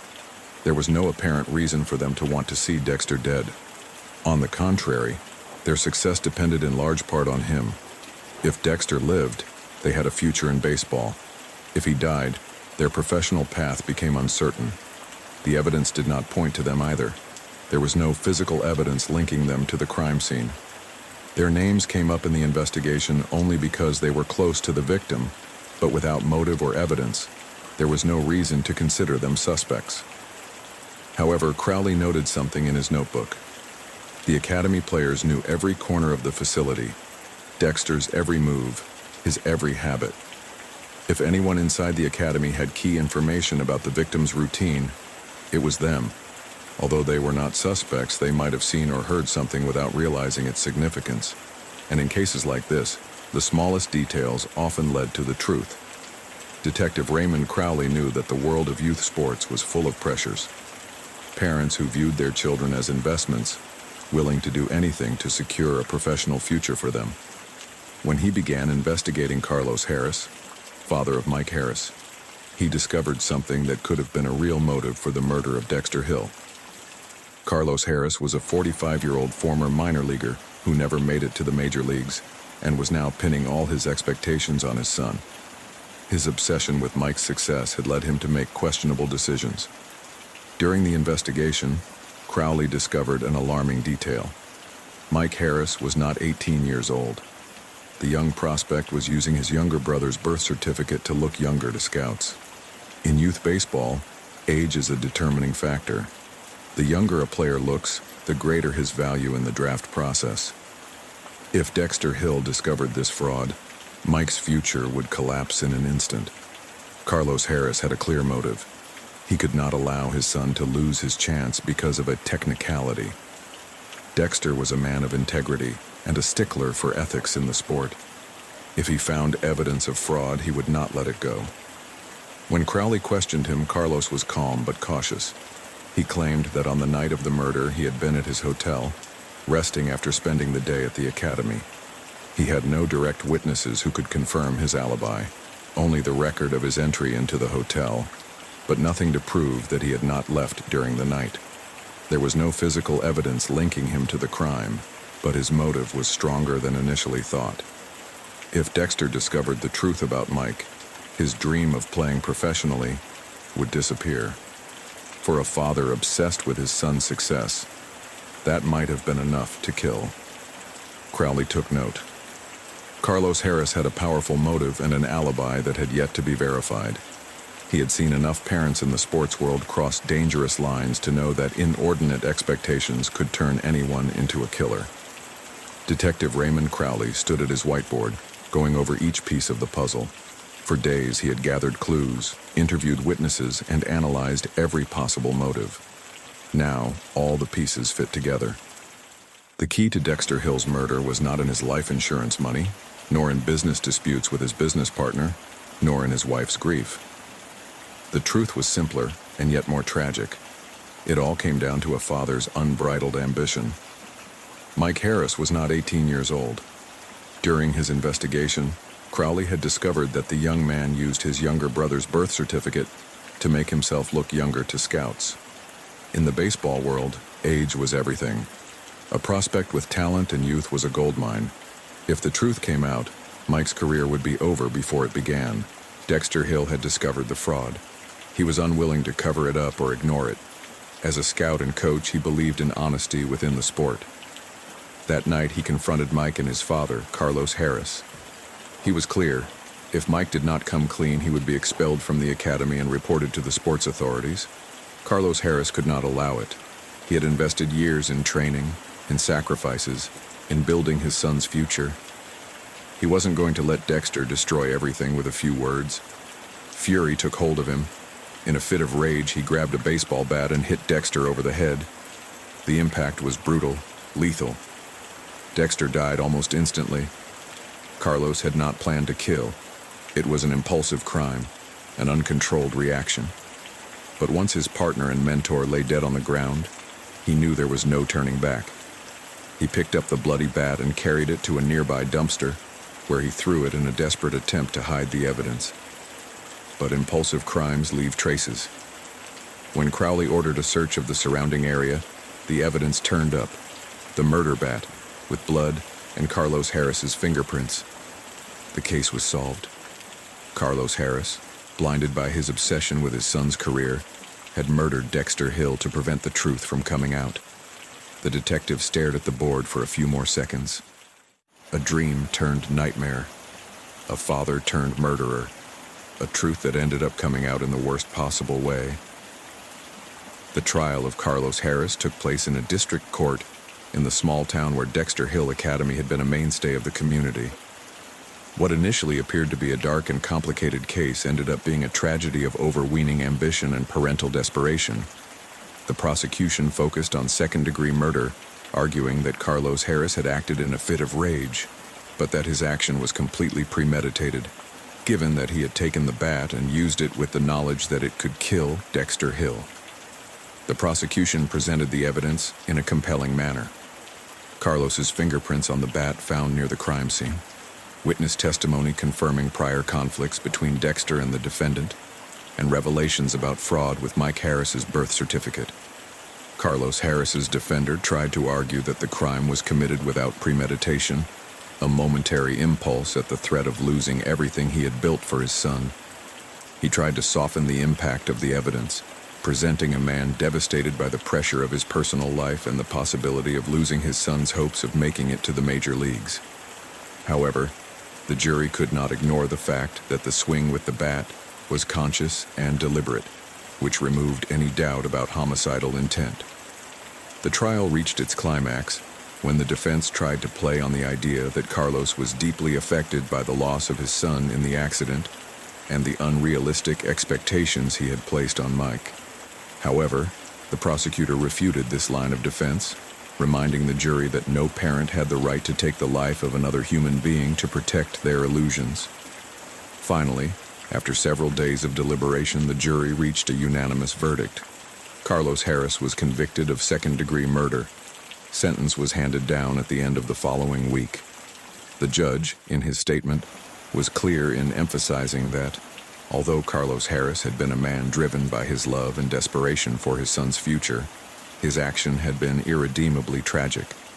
The judge highlighted the fact that Dexter Hill, a man who had dedicated his life to baseball and other young men, had lost his life not only because of his dedication to the truth, but because of the blinding violence of a father willing to do anything to achieve success.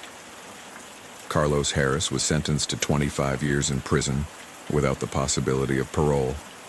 Although the court considered mitigating factors such as his mental state at the time of the crime, the murder of Dexter Hill was an act that transcended simple parental desperation. The verdict left the community in shock, for Carlos had been a pillar of life at the baseball academy, and his tragic fall left an indelible mark. Mike Harris, Carlos's son, was devastated, not only by the death of his mentor, but by the condemnation of his own father, whose unbridled ambition had destroyed the lives of everyone involved. The trial ended, but the repercussions on the lives of the Harris family and the community would live on for a long time. Case 5. The echo of the empty Riverwood State University gymnasium was interrupted only by the murmur of officials and the faint blue light of sirens reflecting off the metal bleachers. In the center of the folding bleachers, between the collapsed sections, lay the body of Jordan Steele, the star of the basketball team.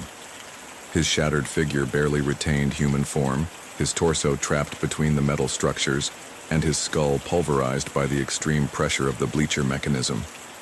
To anyone looking superficially, the incident might appear to be an accident, but the details around the corpse suggested another story.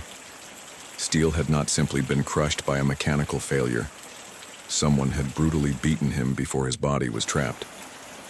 The brutality of the attack and the meticulousness at the scene made it clear that this had not been a simple misadventure. The lead detective assigned to the case, Elliot Grayson, surveyed the scene with his trademark scowl. With more than a decade in homicide, he had seen many ways to die, but this one had something personal, something methodical. It wasn't just a murder, but a carefully orchestrated execution. The first clues were beginning to form a blurry picture. A necklace with the number 23, Jordan's team number, hung near the body. A pink lipstick rolled a few feet from the scene, indicated a possible connection to a woman, perhaps a cheerleader. In addition, initial analysis revealed traces of skin and saliva on Steele's clothing, suggesting sexual activity shortly before his death.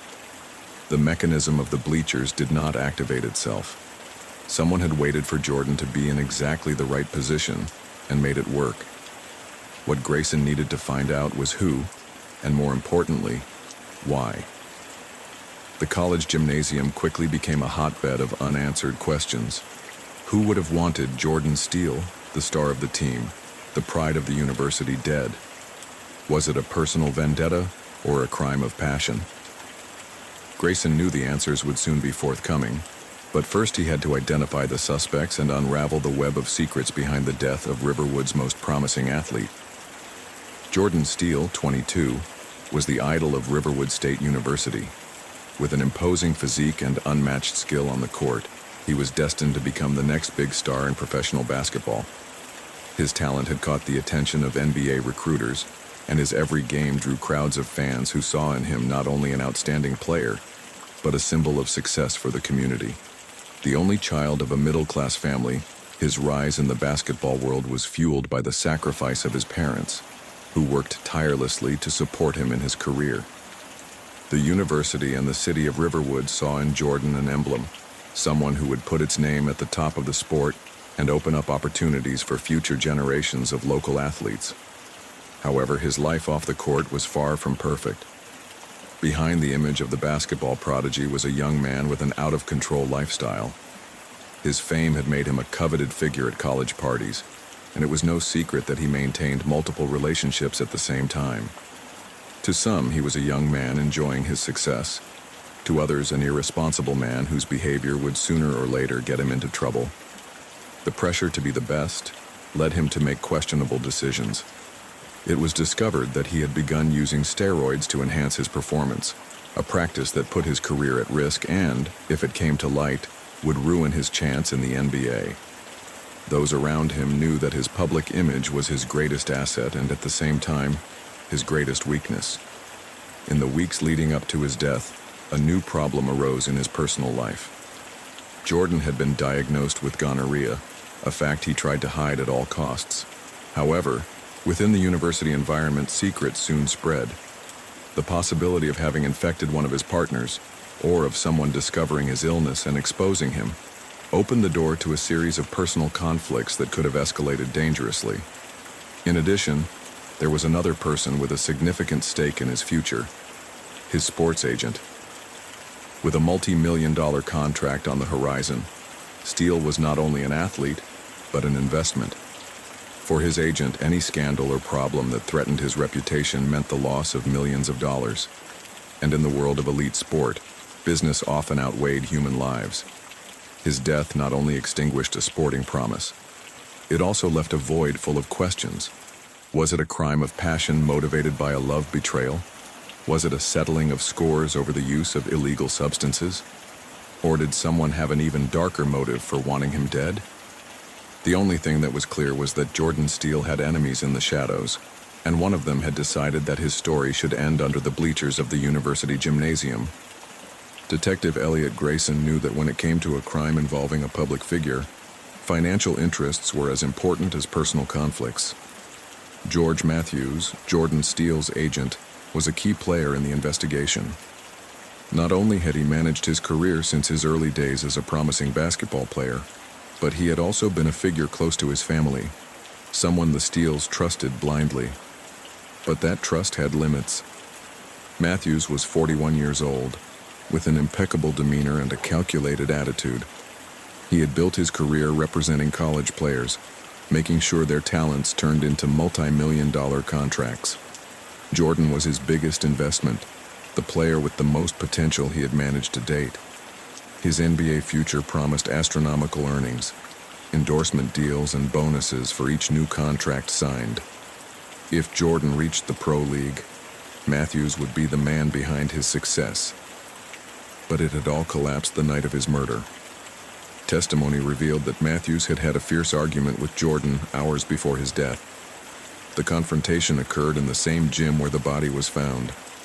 Witnesses claimed that Matthews was beside himself, upset about the player's careless attitude, about the scandals that threatened to tarnish his reputation before he even signed with a professional team. Rumors of Jordan's steroid use had intensified, and if the truth came out, his image would be destroyed. Matthews had too much at stake. Records and interviews with other players indicated that the agent was not only aware of the use of banned substances, but likely facilitated them. Several athletes under his representation were suspiciously performance-enhancing, and while he had never been directly linked to steroid trafficking, his influence on Jordan's career was undeniable. If Steele was exposed, Matthews would go down too. His reputation would be ruined, his clients would begin to doubt him, and his career as a sports agent would be compromised. However, his alibi seemed airtight.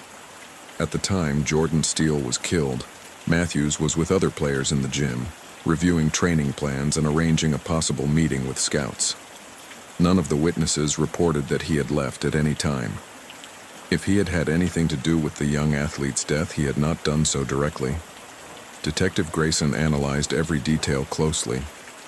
Matthews had a clear motive. His investment in Jordan was at risk, and any scandal would ruin him. The argument in the gym showed that his relationship with the player was at a critical point. However, without a physical connection to the crime scene, the possibility that he was the killer faded. There were still loose pieces. The brutality of the murder, the carefully manipulated scene, and the clues left at the scene indicated that the motivation went beyond a simple contract dispute. Matthews may have been involved in some way, but the bigger question was still unanswered.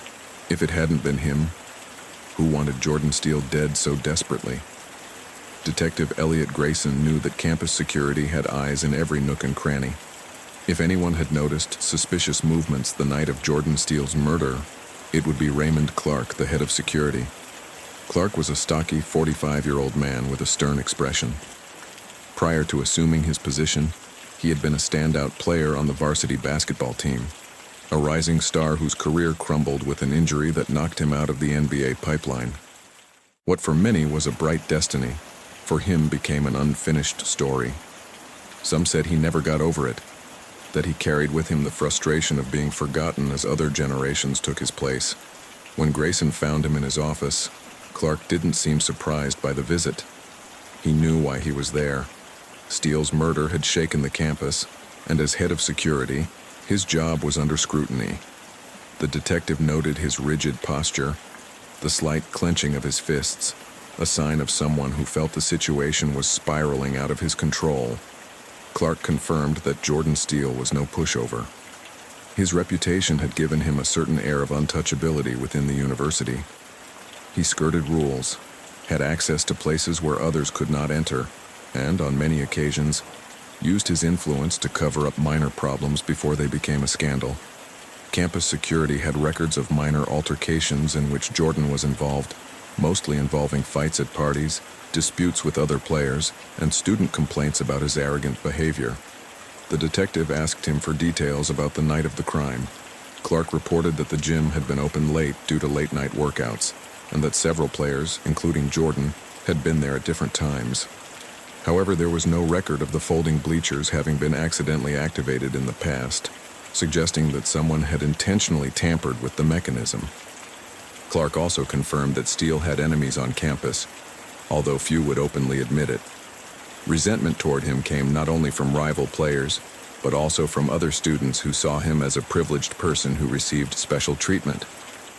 In addition, his messy love life had caused conflicts with various people on and off the team. The detective noticed that, despite his neutral tone, Clark had a particular tension when talking about Jordan Steele. His history as a former player and his current position put him in an interesting position. He had gone from being a star on the court to guarding the hallways where others were pursuing the dreams he was unable to achieve. Grayson watched him closely. Raymond Clark had access, knowledge, and perhaps a latent resentment that made him a possible suspect. But he still needed more concrete evidence to link him to the murder. Detective Elliot Grayson knew the world of college sports was cutthroat. For an athlete, a single name could mean the difference between glory or oblivion. In Tyler Henderson's case, that name had been Jordan Steele. Tyler, 21, had been Jordan's teammate. But on the court, the relationship between the two was more like that of two rivals forced to share the same space. Before Steele's arrival, Tyler was considered one of the team's most promising players, but Jordan's superiority had relegated him to the sidelines. Despite his talent, he was always overshadowed by the team's star. With Jordan out of the way, Tyler was becoming the new face of Riverwood College basketball, a detail that did not go unnoticed in the investigation. On the night of the murder, Tyler claimed to have been in his bedroom. However, he had no direct witnesses who could confirm his alibi. On a college campus, where students were moving in and out of buildings without much control, the lack of solid confirmation made him a possible suspect. The detective also discovered another important factor. Laura Clark, Tyler's girlfriend, and the daughter of the head of campus security, had a personal conflict with Jordan Steele. Rumors on campus indicated that Jordan had been involved with Laura in the past, which had led to tension between her and Tyler. While it was unclear whether the relationship had been consensual or if there was some kind of deception involved, there was a latent resentment that may have been the trigger for revenge. Further incriminating evidence against Tyler was his access to the gym and training equipment. During the inspection of the crime scene, weights were identified as one of the objects used to strike Jordan before he was crushed by the folding bleachers. As a player on the team, Tyler had unlimited access to these implements and knew the workings of the gym's mechanisms. The interrogation left more doubt than certainty. Tyler had reason to want Jordan out of the way, and his promotion as the incumbent after the murder was too convenient a coincidence. His relationship with Laura added a possible emotional component to the crime, and his weak alibi kept him in the detective's crosshairs. However, there was no direct evidence linking him to the murder. If Tyler was involved, he could have had help from someone else. Detective Grayson decided to continue to dig deeper into the case. He knew the truth was close, but there were still pieces to fit together. Detective Elliot Grayson knew that on a college campus, personal relationships could be as dangerous as any financial or athletic conflict. Mia Johnson, a student working as an academic tutor for athletes, had a connection with Jordan Steele that could not be ignored. Mia, 22, was known for her dedication to helping players on the basketball team keep up with their studies. At Riverwood State University, sports were a priority, but in order to continue competing, athletes had to meet minimum academic performance. She made sure their grades were sufficient to keep them from being kicked off the team. Her bond with Jordan Steele had been more than academic. During the investigation, it was discovered that Mia had had relations with Jordan and another player on the team, Derek. The problem was not only the scandal this could generate, but an even more serious fact. Jordan Steele had given her gonorrhea and had not bothered to warn her. According to medical records obtained during the investigation, Mia had attended a student clinic for treatment of the infection shortly before the murder. Health staff confirmed that she was furious and distressed to learn that Jordan, knowing of her condition, had continued to have unprotected sex with other women. She had felt that she had been used and despised. When questioned by the detective, Mia claimed that she had spent the night in her bedroom studying for an exam. However, no one could definitively confirm her alibi. The dorm had no cameras in the hallways, and her roommates had no recollection of seeing her during the hours when the murder occurred. The evidence against her was inconclusive, but disturbing. As the player's tutor, Mia had access to the gym facilities, including the crime scene. She knew Jordan's routine, knew when and where he trained, and had personal reasons to feel betrayed. Detective Grayson observed every detail of her demeanor. She didn't seem terrified, nor particularly hurt by Jordan's death, but frustrated. The pent-up rage of someone who had been humiliated and suddenly had the opportunity for revenge. But there was still no definitive proof. The crime scene had been meticulously planned, and if Mia was involved, she might not have done it alone. The detective needed to connect more pieces before reaching a conclusion. Detective Elliot Grayson gathered all the evidence and pieced together the events of the night Jordan Steele was murdered. What at first appeared to be a tragic accident in the college gymnasium turned out to be a crime of unleashed fury, meticulously covered up. The killer was not a sports rival, nor an agent with financial interests, but Raymond Clark, the head of campus security. Key clues began to fall into place one by one. Clark's DNA was found on Jordan's clothing, confirming a physical confrontation prior to the player's death. The presence of saliva indicated a violent altercation. The weapon used, a barbell bearing the number 35, proved to be a crucial detail. It was the same number Clark wore during his years as a college basketball player. The trigger for the crime was personal and emotional. Laura Clark, the daughter of the head of security, had been with Jordan the night of the murder. Her fingerprints and traces of DNA on the player's clothing revealed that they had had sex moments before his death. Clark, at some point during the night, discovered the scene. The knowledge of Jordan's promiscuous behavior and his gonorrhea infection sent him into a rage. To him, Jordan had not only disgraced his daughter, he had put her in danger. Clark's anger led him to attack Jordan with a gym weight. The impact fractured his skull before he even made it to the bleachers. But Clark didn't stop there. Realizing what he had done, he tried to cover up the murder. He moved the body under the gym's folding structure and activated the mechanism, trying to make the death look like an accident. However, forensic evidence indicated that the crushing occurred after the lethal blows, which dismantled the accident theory. As the investigation progressed, it was revealed that the college basketball team was riddled with corruption.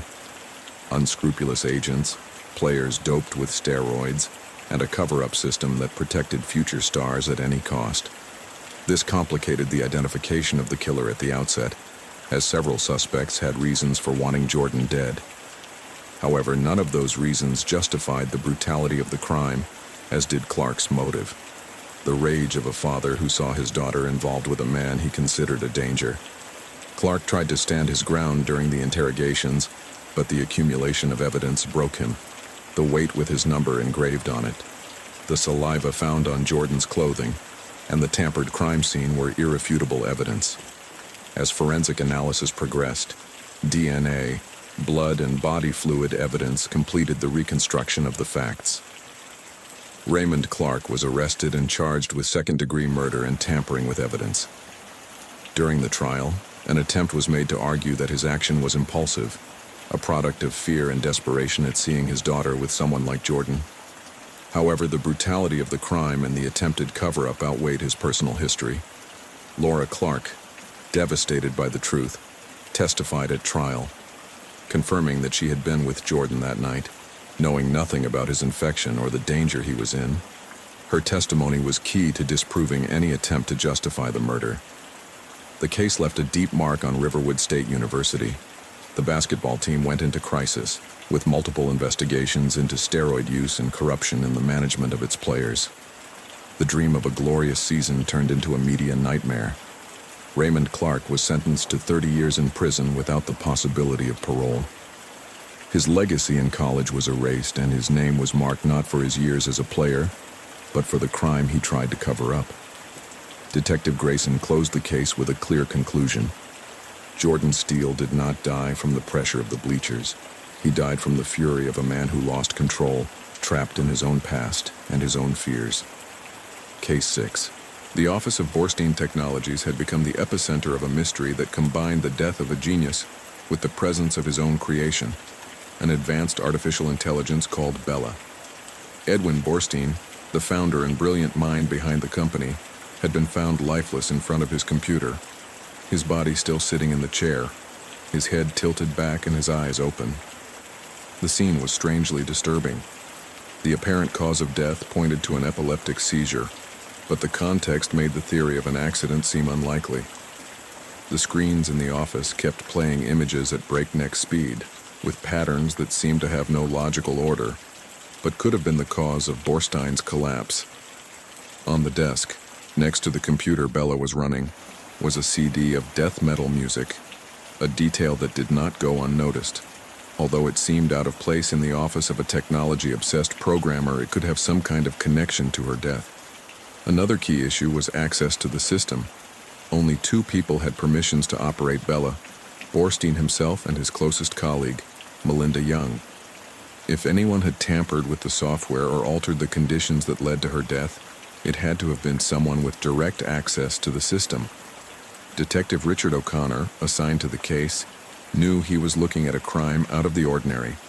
There were no signs of a struggle and no evidence of physical violence, but the elements at the scene indicated a calculated manipulation of technology. The key question was clear. Was it an accident caused by their own artificial intelligence, internal sabotage, or an assassination disguised as a medical crisis? The detective had to reconstruct Edwin Borstein's last moments and discover who had motives for wanting to silence the man who was about to change the world with his AI. Detective Richard O'Connor researched Edwin Borstein's background and found a profile of a man whose life revolved around artificial intelligence. At 48, Borstein was recognized as a pioneer in the development of advanced AI and was convinced that his creation, Bella, represented the first real leap toward truly autonomous intelligence. His company, Borstein Technologies, was his greatest achievement, but also his greatest obsession. He was a meticulous man, demanding to the point of exasperation, with little patience for those who did not share his vision. This attitude led him to develop a very close professional relationship with Melinda Young, his trusted colleague, and the only person with full access to Bella. With the rest of his team, however, he kept a marked distance. Rivalries were not alien to him. Other technology companies saw his work as a direct threat, and Borstein made no effort to hide his contempt for competitors who, he felt, were far from understanding the real potential of artificial intelligence. He had no close family or support network outside the business world. His personal life had taken a back seat to the pursuit of his larger goal. O'Connor analyzed what this meant. Such a man would accumulate enemies, whether in the industry, among his employees, or even within his inner circle. But more disturbing was another possibility. Could he have fallen victim to his own artificial intelligence? One of the first to be investigated by Detective Richard O'Connor was Michael Webb, a close friend of Edwin Borstein's, although his connection to technology was virtually non-existent. At 35, Webb had no computer training or direct ties to Borstein's company, but there was one disturbing detail that put him on the investigation's radar: the death metal music CD found at the crime scene. Webb, a fan of the genre, had given that record to Borstein as a gift a few days before his death. On the surface, it was just an unimportant gesture, a simple musical recommendation between friends. However, initial analysis revealed that the CD contained more than music. Inside the disc was a hidden program, something that could potentially have been activated on Borstein's computer. The detective began to question how much Webb knew about what was on that disc. He had no advanced programming skills, but that didn't mean it couldn't have been tampered with by someone else.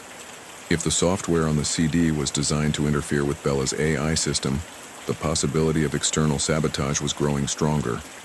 When his alibi was investigated, Webb claimed to have been in his apartment the night of the murder. He had no direct witnesses to confirm this, but neither was there any physical evidence linking him to the crime beyond the CD. However, a key question remained. Had Borstein really been the victim of a premeditated attack through his own technology, or had someone else manipulated events to make it appear that way? Detective Richard O'Connor knew that the key to the case lay with Bella, Edwin Borstein's AI, and the only other person who had control over her, Melinda Young. She was the only one with full access to the system, which made her a crucial witness, or a potential suspect. Melinda was clear in her statement. Bella was not connected to the internet. For Borstein, total isolation of the system was an unbreakable security measure. If the AI had been online, someone from outside could have altered its programming or interfered with its operation, but in this case, any tampering had to come from within. Then Melinda revealed a detail that changed the direction of the investigation. The death metal CD that Borstein received from Michael Webb contained a virus. According to her analysis, the CD was not just music, but included a covert program designed to run on the victim's computer. Most disturbing was its possible function: to alter the screen's visual system with patterns that induced seizures in people with epilepsy. Borstein, who suffered from mild photosensitive epilepsy, would have been exposed with no way to react. Within minutes, the visual stimulus could have triggered a seizure that left him helpless, leading to his death in front of his computer. The detective knew that this finding did not completely exonerate Melinda. If Bella was not the direct cause, someone had to have introduced the virus manually. Was it an accident caused by Webb without knowing the consequences? Or did someone else use the CD as a deliberate weapon? The hacking theory was out. The focus of the investigation now turned to who had the motive to insert the disk into Borstein's computer, and whether Melinda was telling the whole truth. Detective Richard O'Connor knew that in the most complex crimes, the motives were not always personal or financial. Sometimes ideology could be as dangerous a motive as revenge or ambition. Isaac Pike, a professor of philosophy and computer science, was not only a man of ideas, but an activist convinced that artificial intelligence posed an existential threat to humanity. His membership in ETRA, a group that fought against the uncontrolled advance of AI, put him on the suspect list with a clear motive. Edwin Borstein was about to take AI to a level never before seen, and for Pike, that could not be allowed. O'Connor reviewed Pike's background before calling him in for questioning. He had written essays and lectured against the development of artificial intelligence. In several interviews, he had expressed that AI was not only going to replace humans in the workplace, but could eventually become autonomous and pose a real danger to the survival of the species. Although his words sounded like science fiction theories, the technology community did not see him as just another academic. Some considered him an intellectual extremist. When Pike arrived in the interrogation room, his attitude was that of a man who was not afraid to speak. He looked composed, with a neutral expression and his arms folded across his chest, as if he were more ready to give a lecture than to answer for a murder. He claimed that on the night of Borstein's death he was at a conference at the university, but O'Connor already knew this claim was unsupported. There were no records of his attendance, no photographs or recordings showing him at the event. When asked about this inconsistency, he avoided answering directly, deflecting the conversation to his stance on AI and its risks. Most disturbing was his relationship with technology. Although he did not work in artificial intelligence, Pike had an advanced knowledge of computer science and cybersecurity. He knew how to alter systems, design programs, and manipulate code. If someone had the ability to create a virus to sabotage Borstein's software, he was a viable option. Detective O'Connor asked him if he knew Michael Webb, Borstein's friend who had given him the death metal CD. Pike denied any link to him, but the detective was not convinced. Although Webb had no programming skills, someone with experience could have given him the disc without him knowing what was on it. It was a possibility that could not be ruled out. The CD was the key to the case. Melinda Young, the only other person with access to Bella, had already confirmed that the disc contained a virus, a program that altered the screen settings and generated visual stimuli that could trigger seizures in people with photosensitive epilepsy, like Borstein. It was a murder meticulously designed to look like an accident. Pike denied having anything to do with Borstein's death, but his false alibi put him in a complicated position. If he really had been at the conference, why was there no evidence to confirm it? And if he wasn't there, where was he really? The detective also reviewed Pike's relationship with Melinda Young, Borstein's right-hand man and the only person who could have manipulated Bella from the inside. There were no records of direct communication between them, but Melinda, in her analysis of the system, had found unauthorized access attempts to the Borstein Technologies servers in the weeks leading up to the murder. The source address was unclear, but what was clear was that someone had tried to get into Bella's files without permission. O'Connor had no definitive evidence against Pike, but his profile fit all too well with a suspect planning a crime based on his ideology. He knew Bella represented a point of no return in the evolution of artificial intelligence. If he feared her existence so much, would he have been able to eliminate her creator to stop her development? The interrogation ended without a confession, but with many more questions. If Pike was involved, had he acted alone? Or did he have an accomplice within Borstein's company? The detective needed one more piece to complete the puzzle. If he could find the source of the virus on the CD, he would have the answer he was looking for.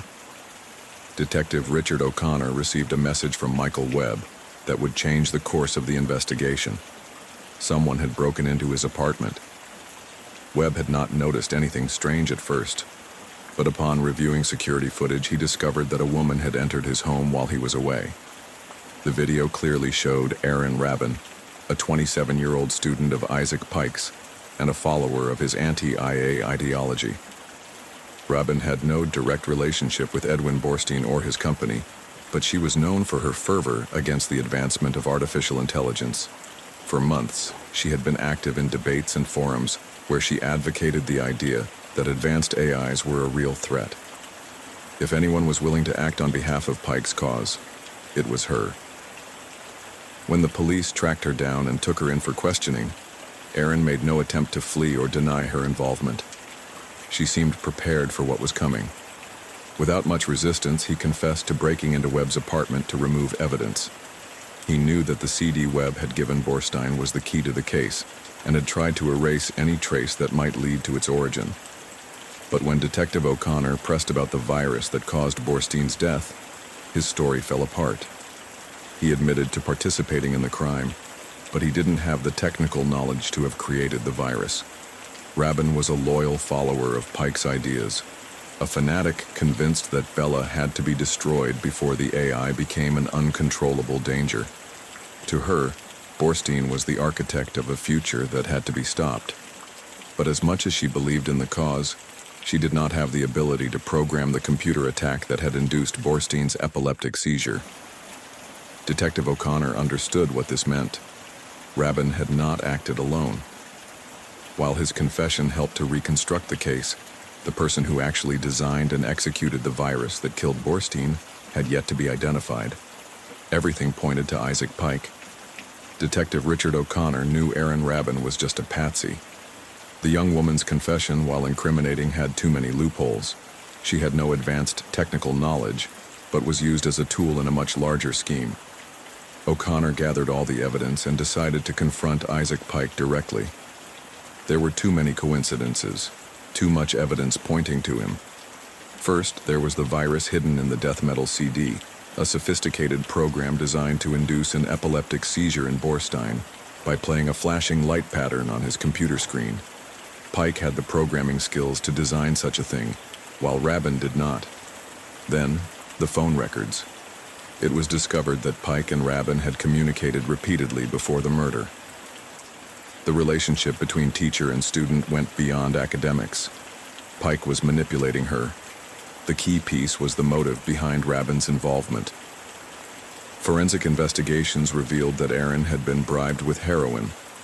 Pike, knowing her to be vulnerable, convinced her that aiding in Bella's destruction was her mission. Her fanaticism and addiction made her the perfect tool. But what really sunk Pike was his own arrogance. When O'Connor confronted him with the truth, Pike smiled, thinking he was smarter than Sherlock Holmes. He denied nothing. Instead, he explained his ideology. Edwin Borstein was supposed to die, he admitted coolly. Artificial intelligence is about to reach a point of no return. Bella is more than just a machine. If it grows, if it becomes truly independent, humans will no longer be needed. For Pike, Borstein's death was not murder. It was an act of preserving humanity. The final details of the crime became clear. Pike designed the virus and inserted it into the CD, using Michael Webb to deliver it to Borstein without his suspicion. He then convinced Erin Rabin to clean out Webb's apartment and remove all traces of the plan. When the evidence and his own confession were presented at trial, Pike was convicted of first-degree murder and tampering with evidence.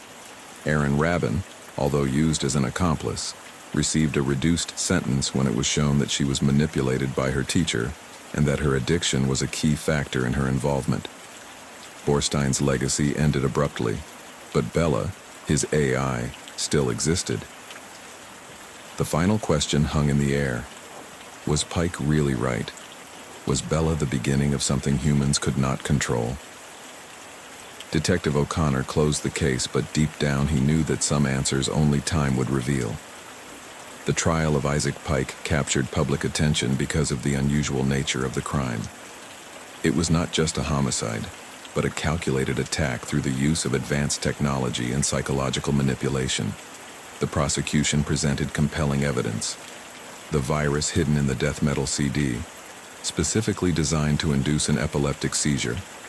The call log confirming her contact with Erin Rabin prior to the murder, and the heroin bribe that led to her involvement in evidence disposal. The defense attempted to minimize his responsibility, arguing that Pike was never physically at the scene of the crime, and that his talk of artificial intelligence did not amount to a criminal conspiracy. However, the evidence showed that he planned the murder from the beginning. using Rabin as a disposable tool and Webb as an unwitting middleman to deliver the CD to Borstein. The verdict was guilty of first-degree murder and tampering with evidence.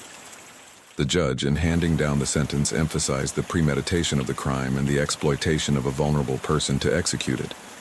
Pike was sentenced to life imprisonment without the possibility of parole. Erin Rabin, although an accomplice, was considered a victim of manipulation. Her testimony and evidence about her addiction allowed her sentence to be reduced to 15 years for accessory to murder and destruction of evidence, with the possibility of parole after serving half of the sentence. The case set a precedent in the regulation of artificial intelligence and the use of technology in premeditated crimes. Borstein died defending his vision of the future, while his killer spent the rest of his life in prison, convinced that he had saved humanity.